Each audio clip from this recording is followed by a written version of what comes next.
You ever look at an older relative and just think, I swear they used to be taller? It's this super common thing, right? We usually just laugh it off as one of those quirks of getting older, but what's really going on? Let's dig in and find out what's actually happening to our bodies as we age. And it's such a classic line, isn't it? This is from a great aunt in New Zealand, and it's just a funny way to explain something she's noticed about herself. It's a gentle little joke, but it kind of points to a real question a lot of us have. But this little joke, it raises a much bigger question. Is getting shorter just a harmless, normal part of aging? Or could it be our body's way of trying to send us a signal, one we probably shouldn't ignore? And you know what? This feeling isn't unique to just one family. It's this quiet observation that's happening in homes all across the globe. It's a shared story that really connects all of us. I mean, we see it in all these different little ways. Over in the US, Michael notices his mom, Emily, suddenly can't reach a kitchen shelf she's used for years. In the UK, Edward starts to see it in family photos. His dad, James, just isn't the tallest one anymore. And of course, back in New Zealand, Mia keeps making that joke about the door frames. 3 totally different stories, all pointing to the exact same thing. So what is the actual science behind all this? Let's take a look inside the body to really understand the biological reasons we seem to shrink. So how much are we talking about here? What's normal? Well, for most older adults, it's a pretty gradual change. You're looking at about half a centimeter to maybe 2 centimeters a year. For some people, it can be a bit more, maybe up to 5 centimeters. But that's generally the expected range. Okay, so where is all this height disappearing from? It really comes down to 3 main things. First, your spinal discs. You can think of them like tiny jelly-filled sponges between your vertebrae. Over the years, they start to lose water and get squished down. Second, your posture can change, leading to more of a natural curve in your spine. And finally, the vertebrae themselves, the bones, can have these subtle little changes that over time really add up. And if you zoom in even closer, on a microscopic level, our bones are in this constant state of renovation.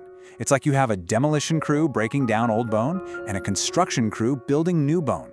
For most of your life, they work in perfect balance. But as we get older, that demolition crew starts to work a little faster than the construction crew can keep up. And that imbalance is what can make bones weaker over time. Okay, so we know some height loss is totally normal. But at what point does it go from being just a typical sign of aging to something that should really get our attention? You know, a potential red flag for our health. This is the key question, right? If you're keeping an eye on this for yourself or for someone you love, what's the number you should actually be looking for? And here it is. The number to watch for is right around 6 centimeters, or about 2.5 inches. If you or a loved one has lost that much height from what you were at your tallest, that's a sign to take action. This amount of height loss can be a serious warning for things like osteoporosis or even tiny, silent fractures in the spine that you might not even feel. Hitting that 6 centimeter mark, that's a trigger. That's your cue to go have a serious conversation with a doctor. And that talk should cover a few things. Bone density scans, they're often called DXA scans, to figure out your fracture risk and to put together a really solid plan for fall prevention. Which naturally brings us to our action plan. Because the good news here is that there are practical, concrete steps every single one of us can take to monitor our bone health, prevent issues, and manage them. First up, something I like to call the annual height audit. It's all about consistency. Make sure you use a proper wall-mounted measure to be accurate. Do it at the same time of day each year, because believe it or not, you're a little taller in the morning. Stand barefoot, stand up straight, and then just write it down. Tracking that number over time is what gives you the power to spot a trend early on. Next up, let's talk about fuel for your frame. Just think of calcium and vitamin D as the essential building blocks for your bones. Getting enough protein helps you maintain muscle, and that supports your whole skeleton. And what you don't eat is just as important. Too much salt and a lot of highly processed foods can actually work against your bone health. And you've got to move. Movement is literally medicine for our bones. Doing some progressive resistance training a few times a week actually stimulates new bone growth. Even simple weight-bearing things like walking or taking the stairs helps maintain density.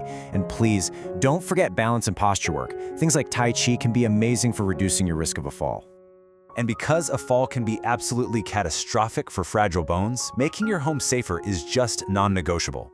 This is a simple but super powerful checklist. Get rid of trip hazards like loose rugs, make sure the lighting is good, install grab bars where you need them, get your vision checked regularly, and wear good supportive shoes. So we've got the physical action plan down. but a plan is only as good as our ability to actually stick with it.